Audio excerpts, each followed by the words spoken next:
Continuamos con los temas. La sesión pasada estuvimos viendo los juicios de Jesús, analizándolos y a la conclusión que llegamos que fueron todos ilegales, tanto la parte judía como los juicios romanos por parte de Poncio Pilato, procurador ahí de Judea, y al final Pilato lo declara inocente, pero lo entrega a la decisión de los judíos. Y cuando digo los judíos me estoy refiriendo a los líderes judíos. Y bueno, juntamente con el pueblo insistieron en que hubiera un cambio, es decir, soltaran a Barrabás por la fiesta de la Pascua, pero que crucificaran a Jesús, o sea, la pena de muerte. Y bueno, Pilato se lava las manos, como lo comentamos, dando a entender que ahí ya él ya no podía hacer nada, pero que él no ha encontrado nada que merezca la pena de muerte. Sin embargo, para complacer al pueblo, a los líderes, sobre todo para evitar un escándalo y que pudiera poner en riesgo la posición de Pilatos frente al César, entonces él decide mejor ceder a las presiones de los líderes judíos y Pilato lo entrega ahí a la Guardia Romana, ahí en el Pretorio, y ahí empieza pues todo un proceso de flagelación, de maltrato, de castigo, de burlas, de escarnio y una serie de situaciones. Y todo eso sucede alrededor de las 6, 7 de la mañana, eh, tal vez 7:30, 8, ya inicia el recorrido hacia el Gólgota, un lugar fuera de Jerusalén, donde ahí sería la crucifixión. Y vamos a ver hoy precisamente esa parte de la crucifixión, lo que sucede, ¿no? Entonces, entramos con algo que habíamos comentado, algo la sesión pasada, de que en el proceso, cuando Jesús ya va cargando el madero por las calles de Jerusalén, dirigiéndose al Gólgota, que se llama el lugar de la calavera, así le llamaban, y él va en ese camino, y en el camino pues estaba pues muchísima gente aprovechando el espectáculo. Es día de fiesta, todos los negocios están cerrados y hay muchísimas visitas, como lo hemos comentado, de extranjeros, o más bien judíos que viven en diferentes lugares del Imperio Romano y pues están ahí en Jerusalén en el templo por las cuestiones de la fiesta, ¿no? Y entonces hay muchísima gente y como todo está cerrado, pues para ellos era el único espectáculo y entretenimiento y las calles de Jerusalén, pues todos están ahí tratando de ver lo que va a suceder con Jesús y con otros dos que también iban acompañando a Jesús para ser crucificados juntamente con él, ¿no? Entonces, en uno de esos eventos, Marcos 15 registra que los soldados, después de haber pasado por todas esas burlas que le hicieron a Jesús y lo maltrataron, dice que le quitaron la púrpura, ese manto que Herodes había puesto en él como una señal de burla, de mofa, porque la púrpura era señal de la realeza, y le quitaron la púrpura y lo pusieron sus ropas y lo sacaron para crucificarle. Cuando le quitan la púrpura y le ponen sus ropas, realmente lo están desvistiendo, es decir, nada más lleva algo para cubrirse sus partes, pero era la manera normal en que crucificaban a los ladrones, es decir, lo van exhibiendo también en ese sentido de humillación delante de todos. Y dice el versículo 21 que obligaron a uno que pasaba, que venía del campo, llamado Simón de Cirene, padre de Alejandro y Rufo, a que llevara la cruz de Jesús. Bueno, aquí Marcos está registrando que Jesús, ah, por unas razones obvias, eh, tal vez estuvo ahí difícil cargando el madero, porque acordemos que ya para entonces estamos hablando que son quizá las 8 de la mañana, eh, ya tiene quizá 12 horas o más de no probar alimento, más todo el maltrato durante la noche. No durmió en toda la noche, por supuesto, por los juicios, y fue azotado, golpeteado con la corona de espinas, ya iba ensangrentado. Acuérdense que cuando Pilato en la terraza lo exhibe delante de los judíos, cuando dice aquí el hombre, dice aquí está el hombre, el Mesías, el rey, y aparece todo ensangrentado como una señal de burla. Por supuesto, es normal comprender que Jesús, la parte humana, la parte física, no puede con todo el peso de la cruz o del madero en ese sentido. Y bueno, ahí está batallando y los mismos soldados toman a un hombre que está ahí cerca, Simón de Cirene. Cirene es un lugar que está en el norte de África, que seguramente él fue a la fiesta de la Pascua, como marca la ley, y ahí está atestiguando lo que está sucediendo. Marcos cita que Simón de Cirene es padre de Alejandro y Rufo, a quien llevara la cruz de Jesús. Alejandro y Rufo, en el momento en que Marcos escribe el Evangelio, estos hijos de Simón de Cirene son unos líderes al menos importantes, así lo dicen los libros de los padres de la iglesia, que son conocidos, Alejandro y Rufo, como líderes en Cirene, líderes del cristianismo. Entonces, eso quiere decir que este hombre, Simón de Cirene, que es el primer encuentro que tiene con Jesús en esa ocasión, pues llegó con el tiempo a convertirse en seguidor de Jesús, discípulo de Jesús, y por supuesto sus hijos también.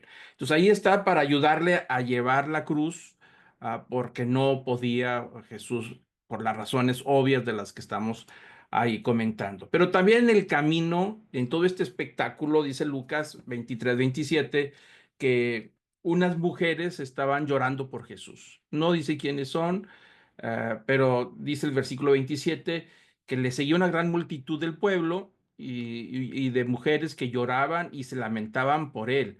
Quizá eran conocidas, seguidoras de Jesús, tal vez, o mujeres que se escandalizaban por lo que estaban viendo, la manera en que Jesús estaba siendo ya maltratado injustamente. Es muy probable que hayan sido seguidoras de Jesús, pudiera ser. Y entonces estaban llorando y se lamentaban por lo que veían, el espectáculo que estaban viendo de la condición física de Jesús y ensangrentado.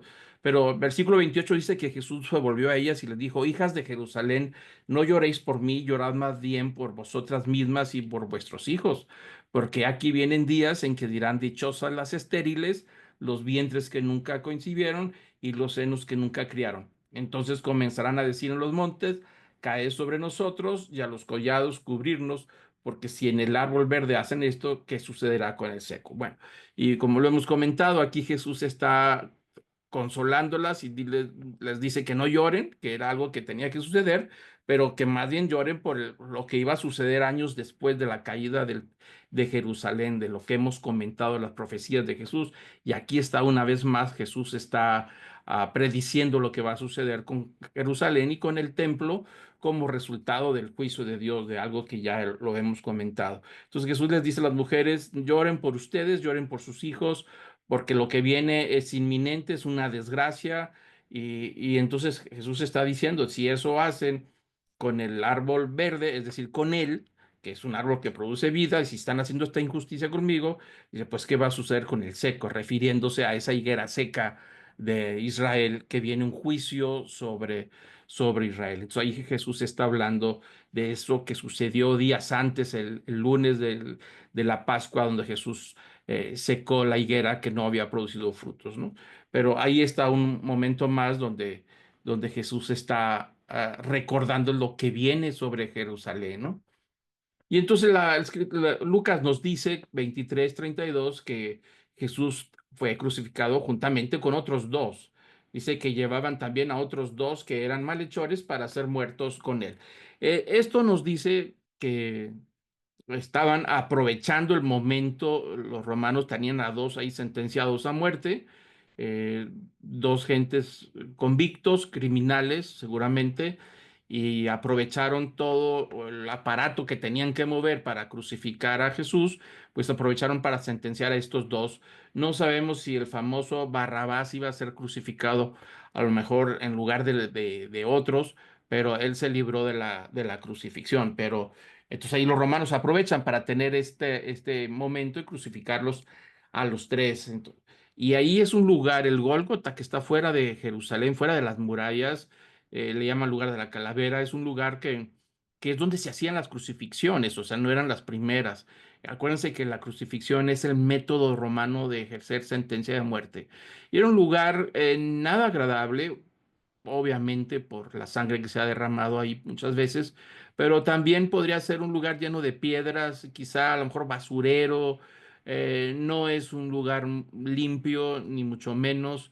Era un lugar donde ahí dejaban a veces hasta los cuerpos de los crucificados. Podían durar varios días, es decir, los dejaban crucificados y algunos duraban 2, 3 días vivos hasta que ya fallecían y tardaban días también en bajarlos de la cruz, algunos cuerpos que estaban ya descompuestos. Así es que era un lugar, por algo le llamaban el lugar de la calavera, el Gólgota.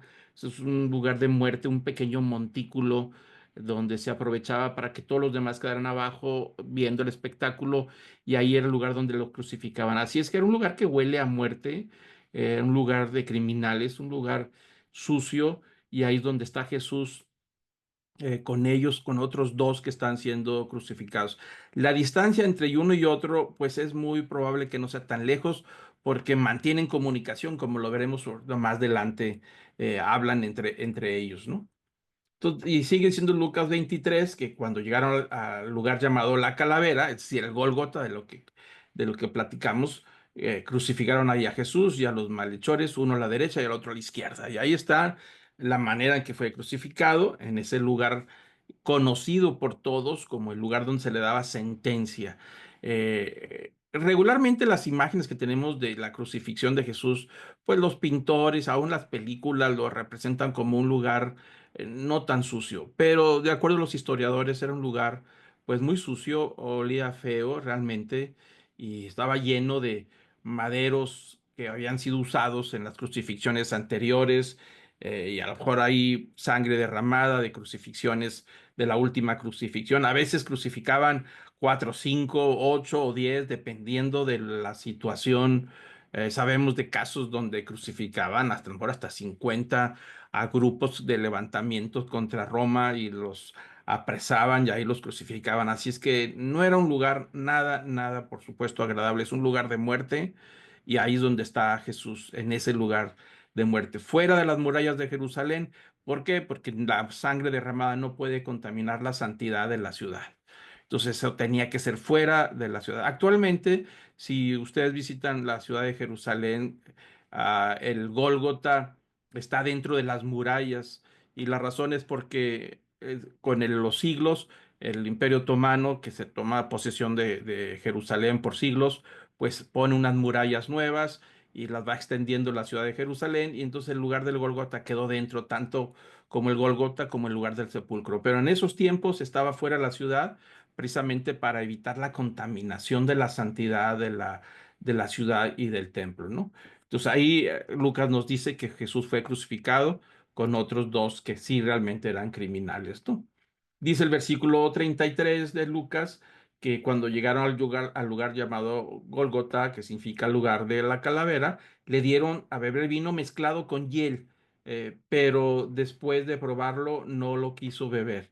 Bueno, ese es algo que era común en aquel tiempo. Vamos a decir que era un pequeño acto de misericordia. Había un grupo de mujeres ahí en Jerusalén que se encargaban de ejercer misericordia sobre los condenados y proveían una serie de vinagres, no tanto vino, más bien vinos que ya estaban torcidos, avinagrados, y lo mezclaban con hierbas para poder ayudar a menguar un poquito los dolores. Vamos a decirle que pudiera hacer algo para adormecerlos con la hiel, de que el condenado pudiera soportar más el dolor. En este caso, le están dando a Jesús vino o vino mezclado con la hiel, pero Jesús al probarlo no lo quiso beber, es decir, no quiso ser adormecido. Vamos a decir que es un acto de misericordia, de tratar de que el condenado al probar esto, al tomarlo, pudiera a lo mejor o embriagarse o que pudiera amortiguar conscientemente por lo que está pasando, ¿no? En cierta manera. Pero Jesús no quiso estar consciente totalmente de lo que estaba sucediendo y de lo que él iba a hacer por todos nosotros, ¿no? Y Lucas 23 nos registra la primera oración de Jesús en la cruz, que lo conocemos como la primera palabra. Cuando viene cada Semana Santa hablamos de las 7 palabras. Bueno, ahí está registrada la primera en Lucas 23, versículo 34, que Jesús decía: Padre, perdónalos porque no saben lo que hacen. y echaron suertes repartiendo entre sí sus vestidos. Bueno, la famosa frase, la primera palabra, Padre, perdónalos porque no saben lo que hacen, Jesús está hablando claramente de que nadie está entendiendo lo que está sucediendo en ese momento. Es decir, el acto de Jesús de morir en la cruz, de derramar su sangre, tiene implicaciones cósmicas en el sentido de que va más allá de la creación a nivel espiritual, de una restauración, de un derramamiento de sangre que estaba siendo profetizado y que había dicho el profeta Isaías que el príncipe Mesías, el que había sido ungido y enviado para poder sanarnos, rescatarnos y salvarnos, tenía que sufrir y tendría que morir de una manera martirizada.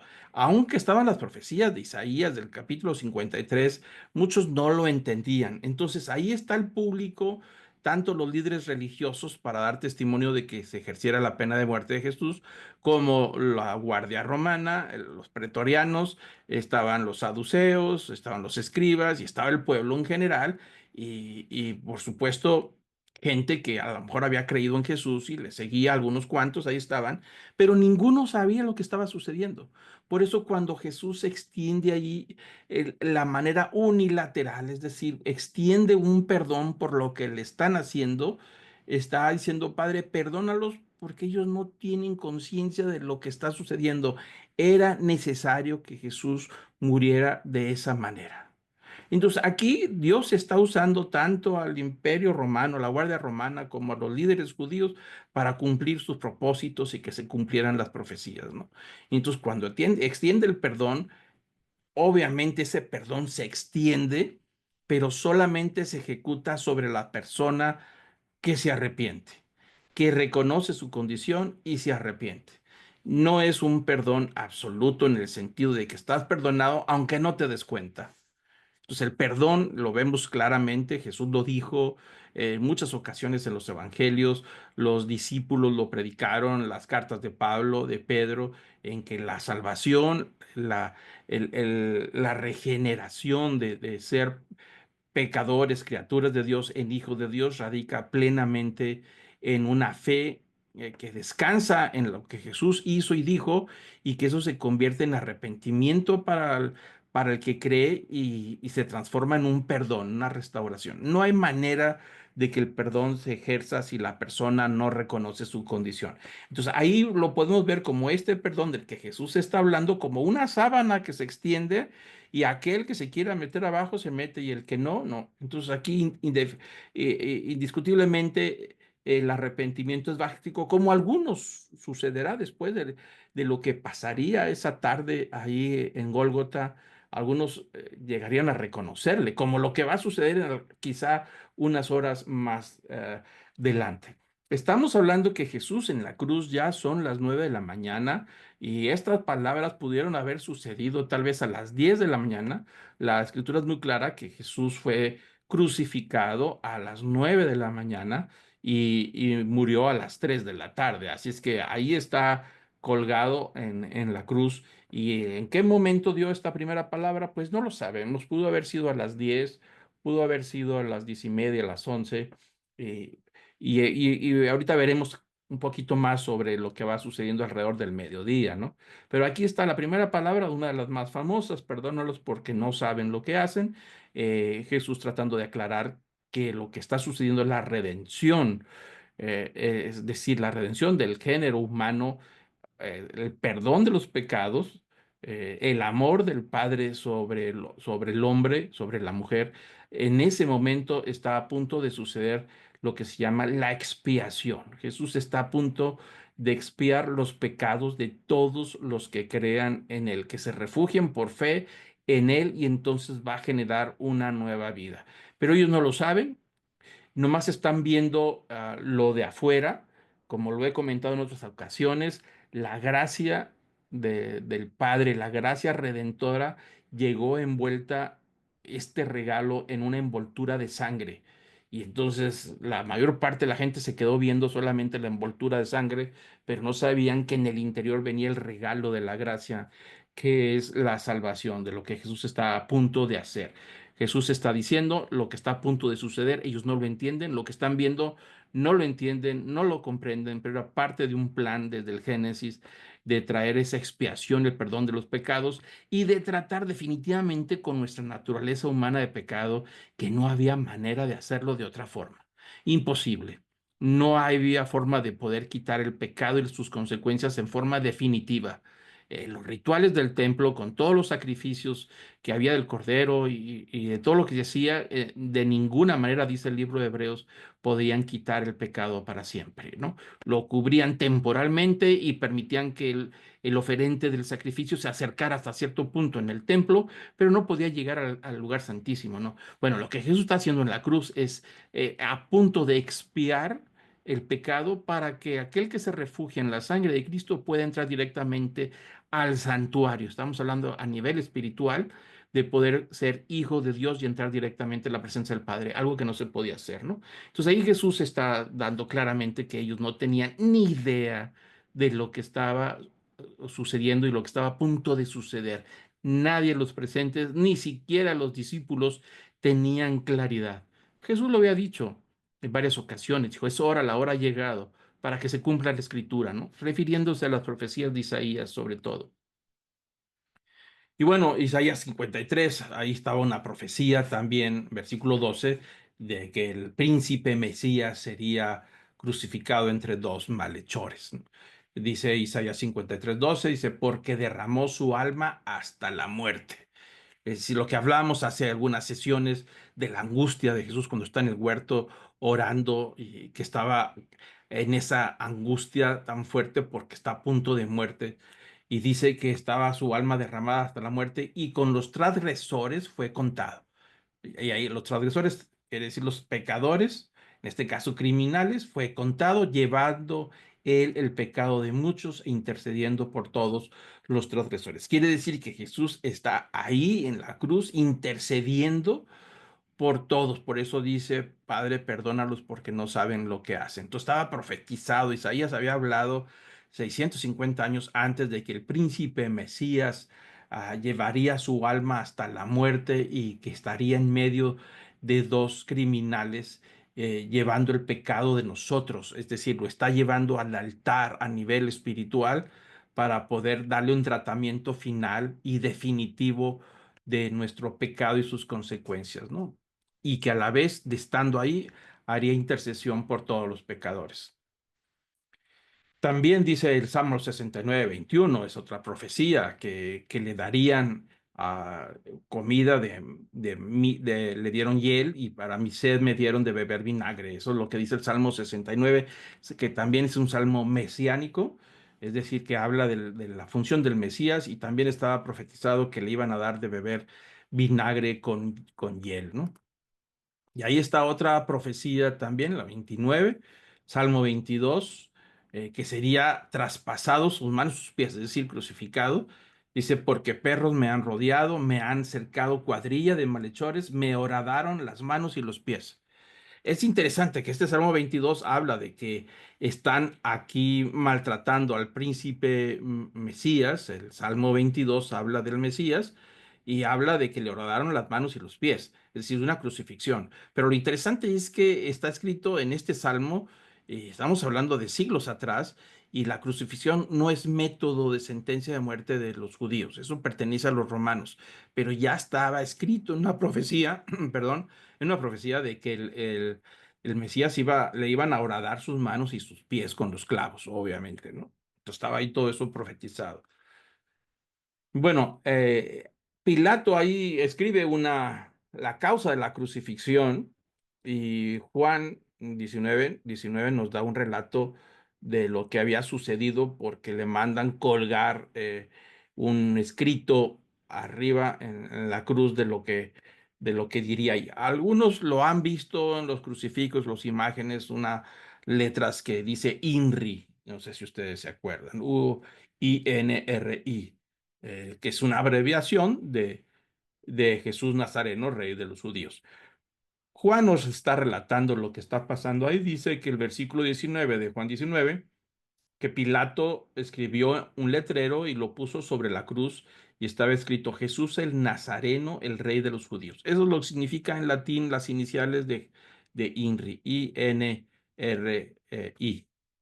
Dice, entonces muchos judíos leyeron esta inscripción porque el lugar donde fue crucificado quedaba cerca de la ciudad y estaba escrita en hebreo, en latín y en griego.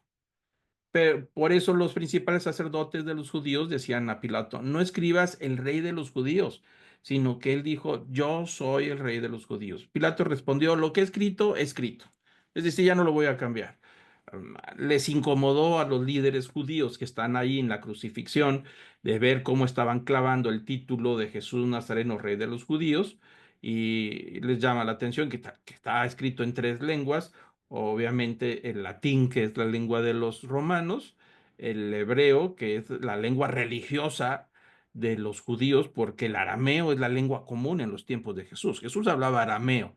En ese tiempo el hebreo era parte de los servicios religiosos y lo hablaban solamente la parte sacerdotal para sus rituales y todos sus servicios, ¿no? Y el griego, que es la lengua común, el koiné, que es el que hablaban la gran mayoría, que es el idioma en que hablaban quizá la mayoría de los judíos que venían de otra parte del Imperio Romano. A lo mejor no hablaban arameo, porque el arameo es el que se habla ahí en la tierra de Israel, y ellos no hablan arameo, hablaban el griego, lo más probable, que hablaban griego, y entonces en ese sentido se explica por qué está escrito en tres idiomas, ¿no? Para que todos los testigos, los que están presentes, pues sepan la causa de la crucifixión. Los líderes judíos les incomoda la manera en que Pilato escribe el título y van y le piden que lo cambie. O sea, ellos se sienten ofendidos porque escribió el rey de los judíos. Es decir, este es Jesús Nazareno, el rey de los judíos, como una declaración. No sabemos si lo hizo en una forma de mofa, de burla. Acordémonos que Jesús ha pasado por un proceso de burla en donde le pone una corona de espinas burlándose de Jesús, donde le ponen un manto púrpura de la realeza en señal de burla, ¿no? Entonces ya lo habían exhibido todo martirizado como el hombre, el que están exhibiendo allí aquí el hombre, y se burlaban de ellos y lo escupían a Jesús los soldados, diciendo que si era el rey de los judíos, ¿no? Entonces aquí no sabemos si Pilato lo puso como una declaración de lo que él cree o lo hizo para molestar a los judíos que lo presionaron a Pilato que soltara a Jesús. Es muy claro que Pilato no quería llevar a sentencia de muerte a Jesús, por eso se lava las manos, no quiere tener nada que ver con Jesús, con una injusticia, y seguramente se sintió muy, muy presionado y por eso lo entrega a los judíos. Pero es el brazo ejecutor de la sentencia, pues es Roma, ¿no? Entonces no sabemos si lo hizo a propósito para molestarlos y provocarlos y los escribas decían, quita ese título, no nos gusta. O sea, seguramente estuvieron ahí cerca y fueron hasta el palacio de, de, de Pilato, que está ahí dentro de Jerusalén. Tuvieron tiempo para ir para que cambiara el título y le dieron otra sugerencia, que pusiera como condena que Jesús decía que era el rey de los judíos. Es decir, no lo digas que es el rey de los judíos, como una declaración. Más bien pon que él decía que era el rey de los judíos, ¿no? Entonces Pilato no acepta, dice, no, no, lo que está escrito, ya así son las cosas y ni hablar. Es muy probable que Pilato se haya sentido muy presionado, mucho, muy presionado, y que haya escrito ese título porque le hizo una pregunta a Jesús y le dijo, ¿eres tú el rey de los judíos? Jesús le dijo, tú lo has dicho, aunque mi reino no es de este mundo, ¿no? Y bueno, sigue diciendo Mateo, el Evangelio de Mateo, que Jesús fue encarnecido durante la cruz, es decir, sujeto a burlas, a mofas, que estaba diciendo Mateo 27, versículo 39, dice que los que pasaban le injuriaban, es decir, el pueblo, le soltaban palabras hirientes, maltratas, malsonantes ahí a Jesús y meneando la cabeza diciendo, tú que destruyes el templo y en 3 días lo reedificas, sálvate a ti mismo si eres el Hijo de Dios. Se estaban burlando de sus declaraciones y de lo que habían dicho que Jesús, interpretando mal lo que Jesús había dicho cuando se refería a su cuerpo, ¿no? Entonces ahí se están burlando, dice, sálvate a ti mismo, es decir, demuestra que tienes el poder, que si eres el Hijo de Dios, Pues demuéstralo. Así de sencillo. Creo que lo que estaba diciendo la gente en ese momento como una burla y una mofa es algo muy común y muy lógico, ¿eh? Es muy lógico que la gente, los espectadores estaban esperando que Jesús hiciera algo. ¿Por qué? Porque sabían que había hecho milagros, era muy conocido. Acuérdense que la fama, cuántas veces leímos en los evangelios que la fama de Jesús se extendió hasta más allá de los límites de la tierra de Israel, hasta los pueblos vecinos que no eran judíos. En cuanto llegaba a un lugar, la gente corría y lo seguía en grandes multitudes. Y cuántas veces los fariseos en Jerusalén le dijeron que hiciera algún milagro. Y en algunas ocasiones lo hizo delante de los fariseos, que no podían negar el poder de Dios. Los mismos fariseos decían que hacían milagros por el poder de Satanás, porque no querían aceptar que Dios estaba con él, ¿no? A excepción de Nicodemo y otros del Sanedrín, fariseos, líderes importantes que creyeron en Jesús. Pero en ese sentido, todos los que están ahí alrededor, toda esta multitud que va, algunos iban quizá en forma más bien con una idea de nomás ver un espectáculo de lo que estaba sucediendo, algunos quizá con ideas morbosas de ver cómo destruían el cuerpo de Jesús y verlo morir, y otros iban, vamos a ver cómo se defiende, a lo mejor se va a defender. Y a lo mejor uno de los seguidores de Jesús, discípulos de Jesús, no me refiero a los 12 andaban por ahí escondidos, seguramente ahí en el aposento alto. Los evangelios no dicen que estaban presentes, más que excepción de Juan el evangelista, que es el que está ahí en la cruz. Pero todos los demás están ahí y seguramente seguidores de Jesús que creyeron en Jesús estaban esperando que Jesús hiciera algo. Ellos ahí estaban en esa multitud, ¿no? Dice aquí que aparte de que les estaban burlando de él, si eres hijo de Dios, pues bájate de ahí, ¿no? Pues haz un milagro. Si hiciste cosas grandes, caminaste en el agua, alimentaste a muchísima gente, sanaste enfermos, aún resucitaste gente que estaban ya muerta, pues ¿qué te cuesta bajar de la cruz? Y entonces vamos a ver cómo reacciona el Imperio Romano, cómo reaccionan los líderes, cómo reacciona el ejército, la Guardia Pretoriana, todos los que están ahí, pues estaban esperando que eso sucediera. Versículo 41 de Mateo 27 dice que de la misma manera también los principales sacerdotes, junto con los escribas y ancianos, se burlaban de él. Es decir, aquellos que se juntaron en la madrugada para hacer la sentencia de muerte, el Sanedrín, los principales líderes ahí están de testigos para asegurarse que Jesús estuviera muerto, ¿no? También se burlaban de él, decía, a otros salvó, es decir, los milagros que hizo con los demás. Asimismo no puede salvarse. Rey de Israel es, que baje ahora de la cruz y creeremos en él. Y ahí están ellos, dicen, es muy sencillo. Es el rey de Israel, es el príncipe Mesías enviado por el Padre, el que deberíamos de esperar. Es el que hizo todos los milagros, toda esa manifestación, despliegue de poder de Dios en sanidades, en transformaciones, en milagros poderosísimos. Pues esto es muy sencillo, decían los líderes. Es muy sencillo que se baje de la cruz, que use su poder y se baje de la cruz. Por esa razón, la primera palabra de Jesús cuando habla dice, Padre, perdónalos porque no saben lo que hacen. Ni los líderes, ni los ancianos, ni los escribas, ni fariseos, ni sacerdotes sabían lo que estaba sucediendo en ese nivel, a nivel espiritual en ese momento, ¿no? Nadie sabía.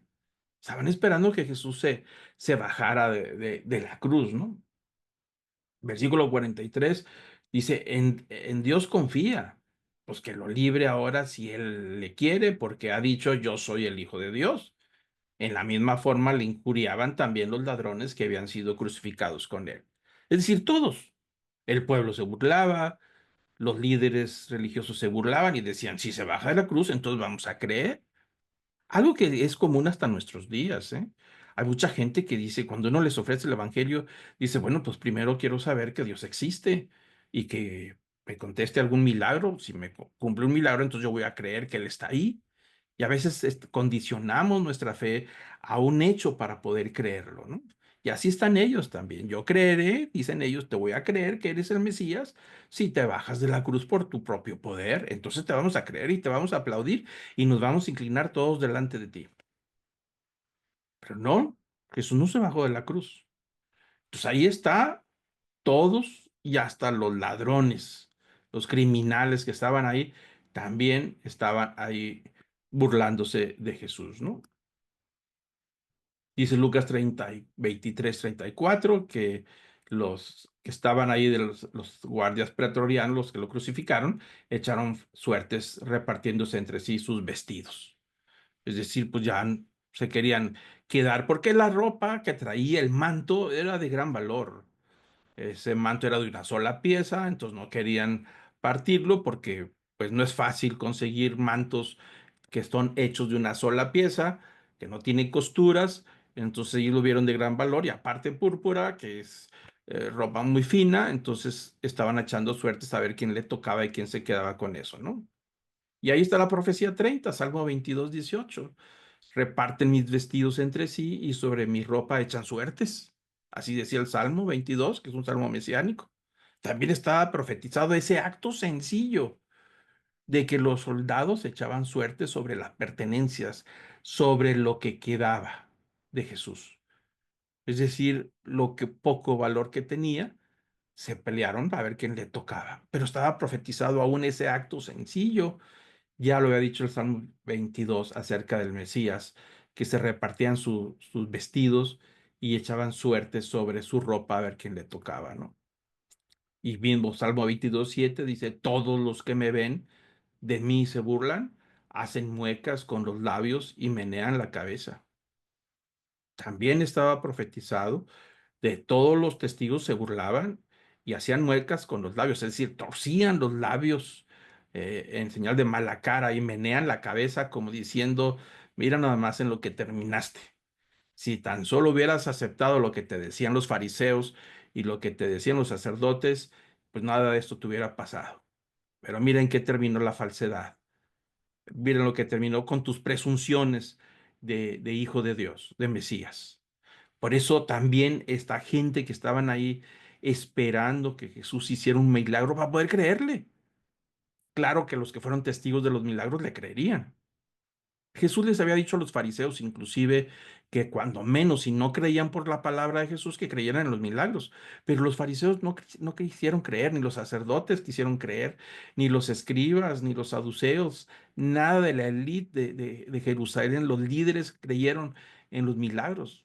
Prefirieron atribuir el poder milagroso a Satanás antes que creerle que él era el Mesías.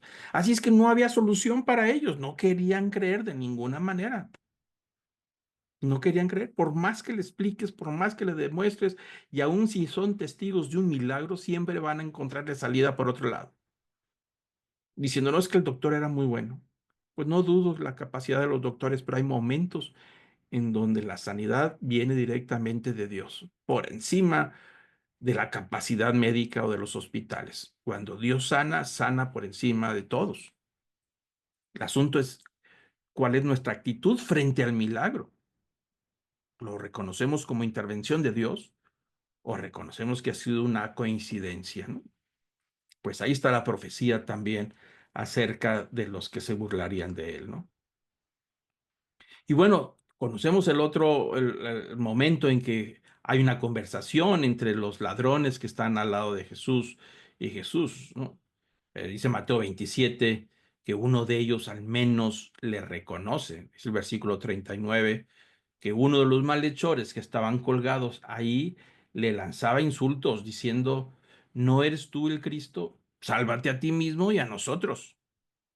O sea, también está burlándose de él y le dice, si tú eres de verdad lo que dices que eres, pues yo estoy igual que los demás. Dice, todos te queremos ver que hagas un milagro. Sálvate a ti mismo quiere decir que se salve de una manera milagrosa y poderosa y que demuestre su poder que tiene por encima de la guardia romana y de la situación tan delicada en la que se encuentra. Dice, sálvate. O sea, no esperes que nadie te vaya a salvar, sálvate tú si salvaste a los demás. Entonces este ladrón le dice lo mismo y dice, y de pasada, pues nos salvas a nosotros. Quería él también aprovechar esa situación. Versículo 40 dice que el otro ladrón le contestó y le reprendió al otro que estaba enfrente, que estaba burlándose de Jesús, lo reprende y le dijo, ¿ni siquiera temes tú a Dios a pesar de que estás bajo la misma condena? Dice, nosotros a la verdad justamente recibimos lo que merecemos por nuestros hechos. pero este nada malo ha hecho. Y decía Jesús, acuérdate de mí cuando vengas en el reino, ¿no? Ahí está una conversación muy interesante de que uno de los ladrones que se conoce como San Dimas, y eso nos lleva a la segunda palabra, cuando Jesús le dice Lucas 23:43. Dice, entonces Jesús le respondió y dijo, en verdad te digo que hoy estarás conmigo en el paraíso, ¿no? Entonces, este ladrón que la tradición es una tradición porque no hay ninguna evidencia de que se llamara Dimas. Inclusive se le conoce actualmente como San Dimas, o sea, es un santo. Hay iglesias que se llaman San Dimas, ¿no? Dedicadas a él. Bueno, aquí este es un ladrón que lo que único que hizo fue reconocer su condición de maldad, decir, estamos aquí colgados porque merecemos lo que hicimos. Dijo, pero este hombre es inocente, él no merece lo que están haciendo. Y entonces cuando le dice a Jesús, si acuérdate de mí cuando estés en el paraíso. Bueno, las palabras reales, cuando estés en tu reino, le dice. Cuando vengas en tu reino, dice versículo 43. Jesús, acuérdate de mí cuando vengas en tu reino. Es decir, le está reconociendo la realeza que le corresponde, el derecho al trono en Judá, por supuesto, y le está reconociendo que es el príncipe Mesías, el que había de venir. Y le dice, acuérdate, yo creo en ti. Nosotros estamos aquí porque lo merecemos, pero tú eres inocente. Y la respuesta de Jesús es muy interesante, muy conocida, que se conoce como la segunda palabra, que le dice, en verdad te digo, hoy estarás conmigo en el paraíso. Y cuando dice en verdad, dice, esta es palabra certera. Y esto nos lleva a meditar o a reflexionar acerca de la salvación. En este caso, el ladrón no fue bautizado, porque a veces pensamos que si no es bautizado no se salva. Bueno, el bautismo no salva. Y aquí tenemos un caso. Jesús le está diciendo, ciertamente tú vas a estar conmigo en el paraíso. Vas a ser salvo hoy mismo en esta tarde. Ahí no hay tiempo para bautismo, ¿no? En este caso no hay tiempo. Entonces, la salvación de lo que hemos hablado en muchas ocasiones, pues tiene que ver principalmente con un acto de gracia de parte de Dios que es ofrecida para todos donde quiera que se encuentren. Y en este estado, ahí está este hombre colgado y la gracia de Dios está sobre él. Y entonces lo único que está sucediendo es que este hombre reconoce su condición y reconoce que Jesús es inocente y que es verdad que Él es el Mesías y cree en el Mesías. Tan es así que le dice, cuando vengas en tu reino, porque vas a venir, vas a regresar con todo tu poder para poder recuperar el reino que te pertenece. Dice, cuando eso suceda, acuérdate de mí. Y Jesús le da las palabras maravillosas. Dijo, hoy mismo. Es decir, no va a ser cuando yo regrese por segunda vez. Hoy mismo, esta tarde, al momento en que tú mueras, vamos a estar juntos en el paraíso. Al instante, directamente a la presencia de Dios.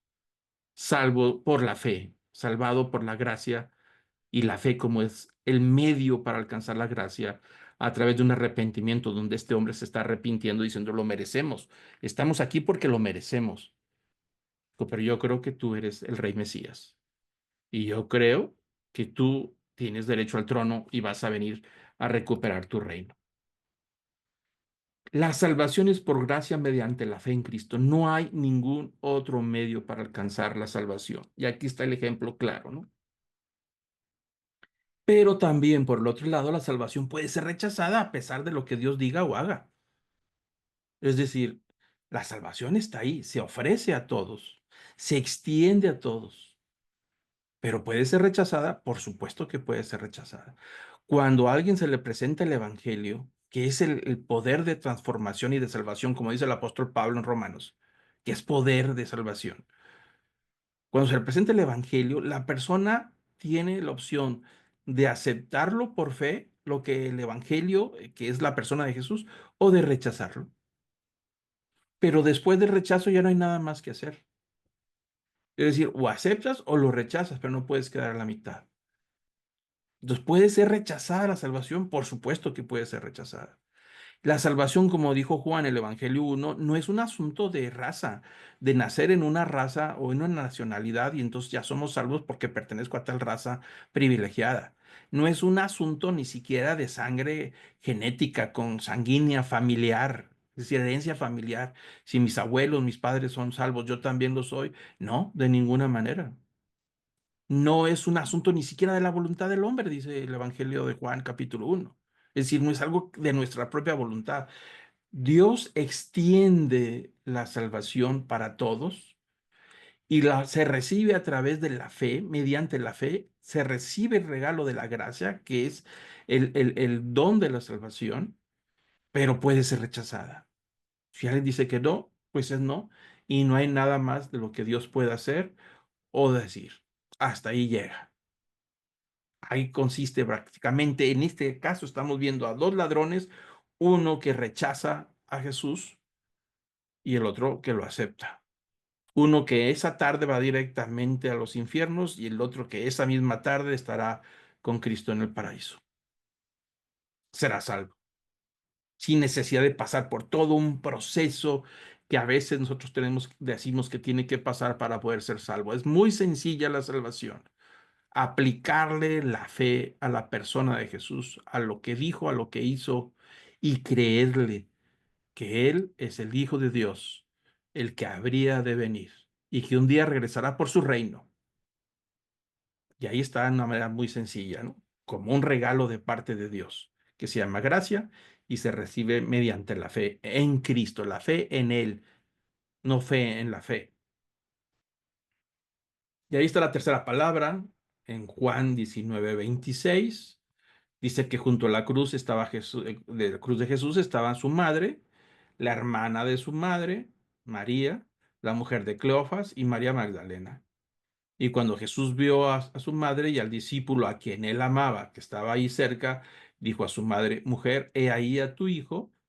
Y después dijo al discípulo, he ahí a tu madre. Y desde aquella hora el discípulo la recibió en su casa, ¿no? Esa es la tercera palabra, mujer, he ahí a tu hijo, he ahí a tu madre, ¿no?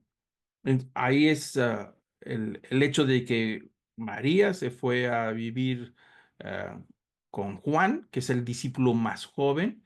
Hay suficiente información, aunque no es el momento para presentarlo, me llevaría más tiempo, pero hay suficiente información en la Biblia para pensar que Juan es pariente de María, es un sobrino, hijo de su hermana.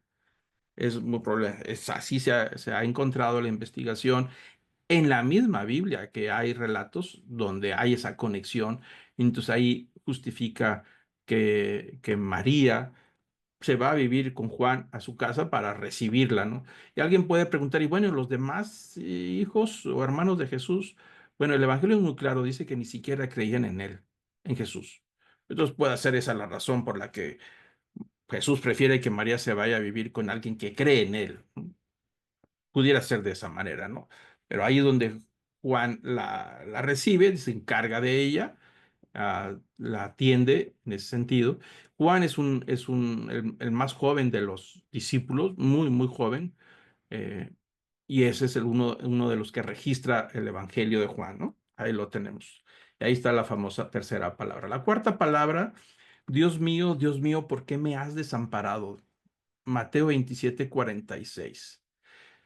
Versículo 45 dice que desde la hora sexta hubo oscuridad sobre toda la tierra hasta la hora novena.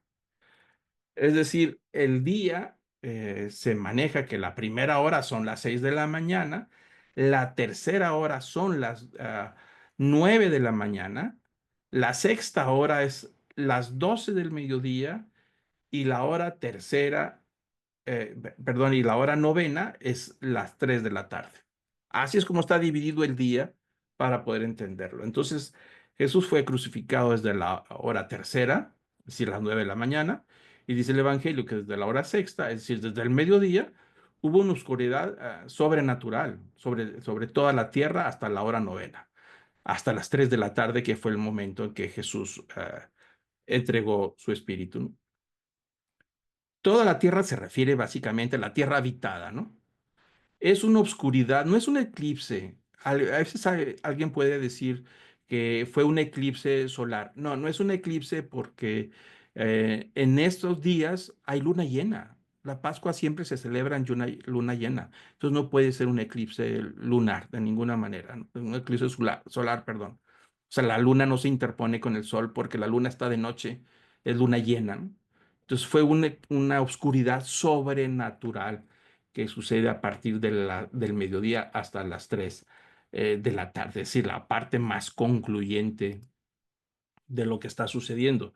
Y dice el versículo 46, y alrededor de la hora novena, dice, cerca de las 3 de la tarde, Jesús exclamó a gran voz diciendo, Eli, Eli, lama sabactani, esto es, Dios mío, ¿por qué me has abandonado? Está usando palabras en hebreo, Eli significa Dios mío, literalmente, y dice, ¿por qué me has abandonado? ¿No? Algunos de los que estaban ahí al oírlo decían, este llama a Elías, el profeta Elías. Y al instante uno de ellos corrió y tomando una esponja lo empapó con vinagre y poniéndole en una caña le dio a beber. Pero los otros dijeron, deja, veamos si Elías viene a salvarle. Ellos interpretan que era Elías. ¿Por qué? Porque no estaban escuchando claramente lo que está Jesús diciendo, está diciendo con voz baja. Ya lleva varias horas con los clavos enterrados después de todo el maltrato, los latigazos que le dieron desde la mañana, todo el recorrido ensangrentado, perdió mucha sangre, sin alimentarse, maltratado, colgado desde las 6 de la mañana, escurriendo sangre por todos lados. Entonces es muy probable que lo haya dicho con una voz muy baja, que apenas le entendieron los que estaban ahí cerca, ¿no? Pero lo que estaba diciendo Jesús es, Dios mío, ¿por qué me has abandonado? A veces la gente pregunta, oye, ¿por qué Dios lo abandonó? Bueno, no es el abandono en sí de darle una espalda, pero lo que está sucediendo en ese momento, tenemos que considerar algunos puntos. Número uno, Dios es santo. Es decir, el principio de toda esta historia, desde Génesis hasta Apocalipsis, tiene que ver con la santidad de Dios. Entonces, Dios es santo y el género humano somos de naturaleza pecadora. Por eso entraron los sacrificios en el templo con los corderos y por eso Jesús vino a morir en la cruz para sacrificarse a sí mismo por nosotros por causa de la santidad de Dios. Es decir, no hay manera de tener una conexión con Dios porque somos pecadores. Entonces, lo que viene a hacer el Mesías, a morir en la cruz por nosotros, que era lo que no estaba entendiendo nadie, de lo que Jesús dijo, perdónalos porque no saben lo que están haciendo, no están entendiendo lo que está pasando, es que Jesús iba a cargar con todo el pecado de nosotros, como dice Isaías 53. Es decir, expiar los pecados de todos los que creyeran en Él.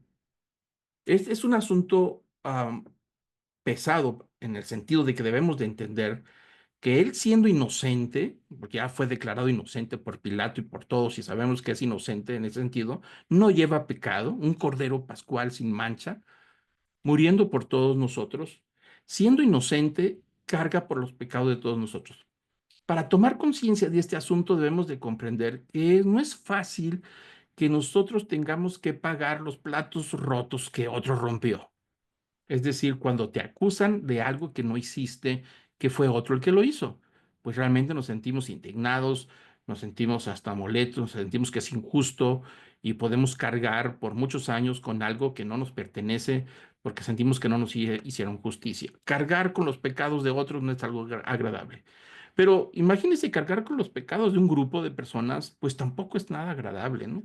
Pero cargar con los pecados de todos nosotros, de los que murieron antes de Cristo, de los que murieron después de Cristo en la cruz y de los que van a morir y de todos nosotros con todo lo que hemos hecho de nuestra naturaleza de pecado, que toda esa maldad, esa culpa, porque el pecado viene como un sándwich, viene por una parte viene el pecado y por otro viene la culpa, es decir, somos culpables, merecedores de la muerte. No merecemos ningún acto de bondad de parte de Dios, no merecemos el bien porque somos culpables, pero toda esa culpa de pagar un precio que nosotros no podemos pagar cae sobre él, no solamente el de una persona, sino el de todos nosotros. Por supuesto, no es un asunto fácil de manejar. Es decir, en este momento Jesús en la cruz está cargando sobre sí la culpabilidad de todos los que se refugiarían en él, que es sumamente gigantesco, que es bastante cargar con la culpa de todos, no nada más de una persona. Dice que se hizo pecado por nosotros. No es que Jesús tenga pecado. Isaías 53 dice que Él llevó nuestras transgresiones y nuestros pecados y cargó sobre sí el pecado de todos nosotros y se hizo pecado por nosotros. Entonces hay un momento donde Jesús va a expiar el pecado. Expiar quiere decir darle una salida definitiva a este pecado.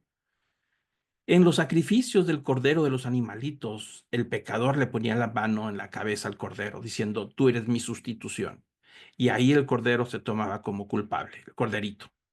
Pues sí, pero era un sacrificio a medias porque es un animalito, no estaba en la misma dignidad o altura de la creación de nosotros y que por supuesto no podía tomar nuestro lugar 100%. En este caso sí. Entonces él carga con toda la maldad de todos, de los que se creen buenos y de los que se creen malos, y de los que somos malos en general todos, porque la Biblia dice que no hay justo ni siquiera uno, que todos merecemos la muerte. Para poder redimir y rescatar a todo el que se refugia en él, tenía que llevar el pecado y la culpa, sobre todo la culpa de todos nosotros. Las consecuencias de la maldad tendrían que recaer con él para poder darle un proceso definitivo de una vez y para siempre, de no tener que hacer sacrificio más sacrificio, es decir, cambiar, regenerar interiormente la condición de pecadores a hijos de Dios. Bueno, toda esa culpa de la maldad del pecado de todos los que murieron, los que están presentes en ese momento, de todos y el futuro y los que vendrían y de nosotros mismos, recae en un instante de milésima de segundos, si lo queremos ver, sobre la persona de Jesús, de alguien inocente. Entonces, hay un punto, y eso es difícil a veces de explicar, pero hay un momento donde el Padre que siempre está con Jesús, ve la maldad que hay sobre Jesús, toda la culpabilidad que hay sobre Jesús en un punto de expiación y como que da la espalda, es decir, la santidad de Dios no puede estar ahí en ese momento porque la santidad de Dios no se puede tocar ni puede estar presente frente a la maldad de todos nosotros. Por esa razón, en los sacrificios del templo, el que ofrecía el sacrificio llegaba hasta cierto punto y la sangre del corderito caía sobre él y lo tomaba como alguien que había sido ya redimido, entre comillas, pero aún así no podía entrar al lugar santo. Imposible porque seguía siendo pecador. El pecado no había sido procesado definitivamente. Solamente cubría la maldad como un manto lo cubre, pero ahí está la maldad. En el caso de Jesús no está cubriéndonos de la maldad, está procesando, está expiando, echando fuera la culpa y las consecuencias de nuestra naturaleza de pecado. En ese momento está sobre él y el Padre, por su santidad, que es 3 veces santo, no puede estar en ese momento al momento de expiar. Una vez expiado el pecado, entonces ahora sí está la santidad otra vez. Por eso dice Isaías, se hizo pecado por nosotros. Siendo inocente, se hizo pecado. No habiendo pecado en él, se hizo cargando con el pecado de todos nosotros. Dios no puede estar con el pecado, no se puede. No pueden estar juntos. La santidad de Dios y el pecado es imposible, no pueden estar juntos. Por eso Dios mandó el sistema de sacrificio para que alguien derramara la sangre por nosotros, pero ahora lo está haciendo definitivamente, ¿no? Por eso la palabra de Jesús, cuando él siente que la presencia del Padre no está por una milésima de segundo donde está procesando el pecado de todos nosotros, dice, Dios mío, ¿por qué me has abandonado? Pero no es un abandono de rechazarlo, de no estar ya con él, sino el momento en que lo va a expiar. Claro que los que estaban ahí pensaron que le estaba hablando a Elías, porque me da la impresión que las palabras son muy frágiles, muy débiles. Jesús está ya muy débil, apenas puede hablar, pero esas son las palabras que dijo. Dios mío, ¿por qué me has desamparado? Pero es el momento. A mí me dice que ese es el momento de la expiación. Ahí está sucediendo el milagro más grande de todos y abriendo una puerta hacia la presencia del Padre de algo que no había sucedido en los siglos y milenios pasados. Es decir, la profecía se estaba cumpliendo, la promesa del Padre se estaba cumpliendo. Dios le dijo a Adán y Eva que en el futuro se levantaría un descendiente de la mujer y que le aplastaría la cabeza a Satanás. En ese momento, Satanás está siendo pisoteado. Jesús en la cruz, en el momento de expiar el pecado, le está dando un pisotón en la cabeza de Satanás, es decir, la serpiente, que es un golpe de muerte para Satanás. Entonces ahí está revolcándose la serpiente después de que le das el batazo en la cabeza y ahí sigue dando vueltas y revolcándose y tarda un tiempo en ya morir. Bueno, eso es lo que está pasando con Satanás. Satanás fue aplastado ya, ya fue un golpe de sentencia de muerte para Satanás. Es un asunto que se sigue revolcando y ahí está hasta que Jesús regrese por segunda vez y entonces ya destruirá para siempre al enemigo, al diablo, ¿no? Esas son las palabras del momento de la expiación. Para mí, ese es el punto en donde sucede el milagro más grande de todos, lo que se llama regeneración, de limpiarnos y lavarnos de toda nuestra maldad a pesar de ser pecadores. Y quitó los efectos y las consecuencias de la culpa, merecedores de la muerte. Y ahí abrió un camino para nosotros hacia la vida eterna. Ese es el momento de la expiación donde sucede los grandes milagros. A eso vino Jesús y le dijo, lo dijo varias veces, a eso he venido, a expiar. A ese es el punto culminante de la promesa que viene desde el Génesis y donde sacudió por completo el momento de la expiación del pecado de todos nosotros.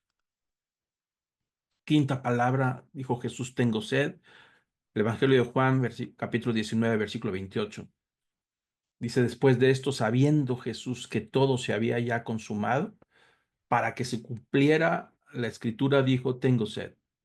Había allí una vasija llena de vinagre, y colocaron pues una esponja empapada de vinagre en una rama de hisopo, y se la acercaron a la boca.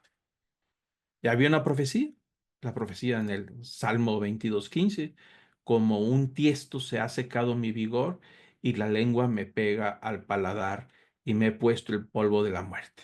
Ahí estaba la profecía, donde está sediento, seco en ese sentido, y le están dando el vinagre. Da la impresión como alguien que ha terminado una tarea, un esfuerzo, ya hubo la expiación, ya sucedió, y ahí es donde dice, tengo sed. Si ya terminé, ya tengo sed. Toda la deshidratación que sucedió durante todo el día, la pérdida de plasma, de sangre, todo lo que sabemos, lo que ha vivido, y da la impresión de alguien que ya terminó la gran tarea gigantesca y dice, tengo sed. Ahora sí. Entonces le dan el vinagre con hisopo empapado y cumple también, por supuesto, la profecía del Salmo 22:15, ¿no? La sexta palabra, que es un famosísima, hermosísima, consumado es. Juan 19:30. Dice que entonces Jesús, cuando hubo tomado el vinagre, dijo, consumado es, e inclinando la cabeza entregó el Espíritu. Esa palabra para mí es maravillosa. Yo lo he usado en algunos sermones que he predicado sobre la palabra consumado es, porque tiene un gran, gran significado, mucho más allá de lo que nosotros escuchamos cada año en Semana Santa.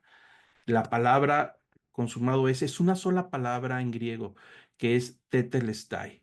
Tiene que ver con alguien que está haciendo una pintura y después de un tiempo de estar elaborando, se retira de lejos y ve la obra terminada y entonces dice tetelestai. Quiere decir, está terminado. No hay nada que agregarle, no hay nada que le falte, está cumpliendo su objetivo.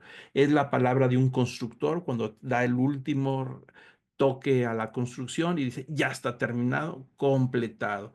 Tiene que ver con algo que se hace, que es una obra y que llega a un punto de culminación, el final. Dice, ya no hay nada que hacerle, ya está completado. Entonces Jesús dice, consumado, es decir, ya cumplí con todo lo que tenía que hacer, a lo que he venido ya está. La expiación se dio, como les decía, el momento en que dijo, Elí, Elí, Padre, ¿por qué me has abandonado?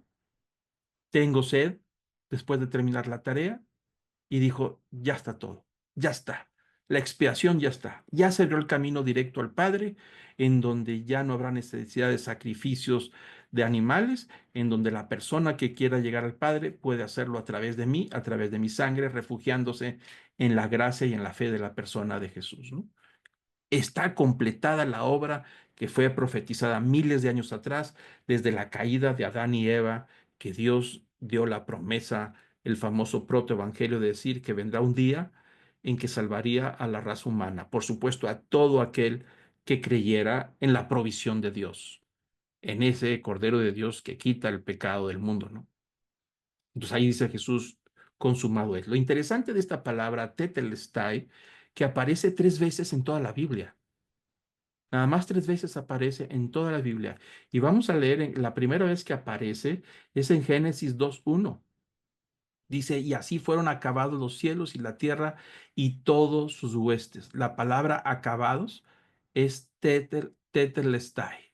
Es decir, Dios cuando terminó la creación, dijo, ya está, completado.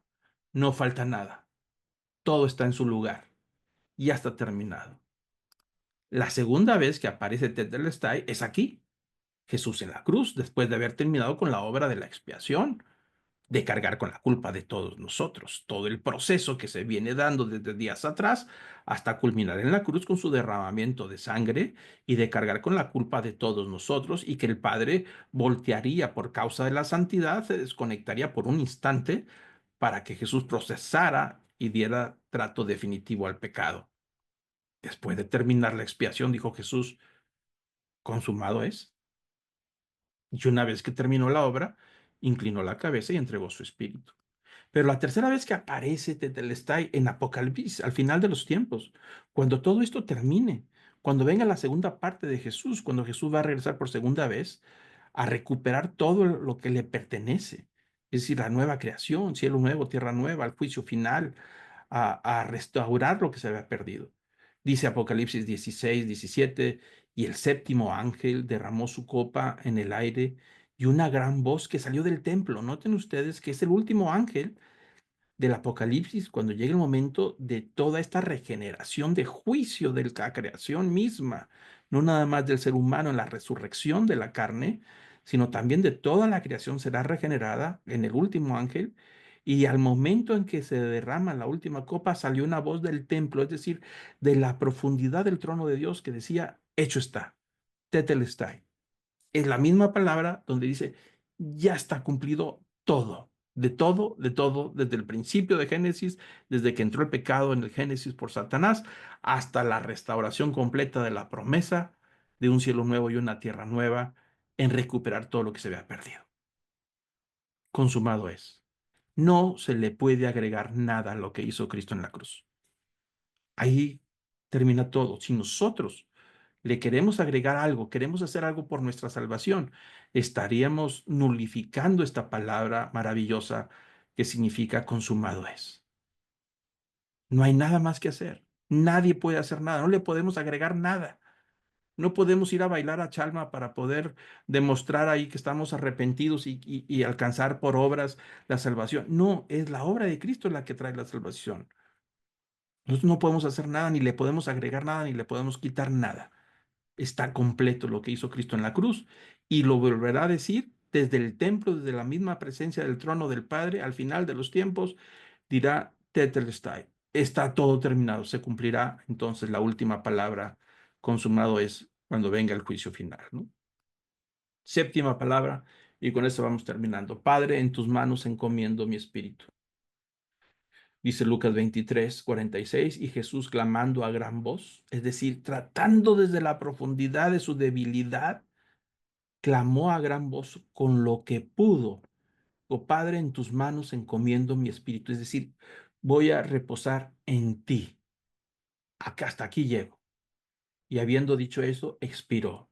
Al momento en que Jesús expiró, en ese momento sacudió las profundidades de toda la creación, sacudió los cimientos del infierno y todos los espíritus de maldad, demonios, espíritus que se levantan contra el reino de Dios, temblaron desde las rodillas y sus chamorros y empezaron a asustarse. ¿Por qué? Porque no supieron lo que hicieron. Jesús, al momento de morir, sacudió la profundidad del cosmos, abriendo la puerta que había prometido para ir directamente a la presencia del Padre. Ese es el momento culminante, concluyente de la obra redentora de Cristo en la cruz. Padre, ya terminé. En tus manos entrego mi espíritu. Ya cumplí a lo que vine. Ya está hecho. Está cumplido. No hay nada más que hacer. Y todo aquel que crea en Él, tendrá vida eterna. Así lo dice la palabra de Dios. No hay más que hacer, no hay nada más que cumplir, más que creer en la promesa de Jesús. Salmo 31:5, la profecía 33 del Antiguo Testamento dice, en tu mano encomiendo mi espíritu. Ahí se cumplió la profecía del Salmo 31, de que el Mesías encomendaría su espíritu al Padre. La próxima sesión, que será la última antes de entrar al receso de verano, vamos a ver los eventos posteriores a la muerte de Cristo en la cruz. Las tinieblas que hubo desde las 12 del mediodía hasta las 3 de la tarde. El temblor, hubo un terremoto en ese momento. Situación que abrió el velo del templo, lo que se abrió. Algunos de los que estaban muertos se levantaron entre los sepulcros. Hubo efectos que sucedieron al momento en que dijo, en tus manos encomiendo mi espíritu, y todos los cimientos de la creación fueron sacudidos del cosmos y de las profundidades de los infiernos se sacudieron. ¿Cuáles fueron los efectos posteriores a la muerte de Cristo en la cruz? Pues eso lo vamos a estudiar en la próxima sesión, que será la última previa al receso de verano, y hablaremos de cuando lo bajan de la cruz y los preparativos para llevarlo al sepulcro. Entonces les voy a pedir que inclinemos nuestro rostro para terminar en este momento. Amado Padre, Señor, solamente queremos darte las gracias. Gracias, Señor, por haber mandado a tu Hijo. Señor, reconocemos que no teníamos solución y que no hay nada que nosotros pudiéramos haber hecho que pudiéramos alcanzar el perdón. Nuestra naturaleza de pecado nos acusa y nos lleva a la culpa, y reconocemos que no hay nada que merezca la pena.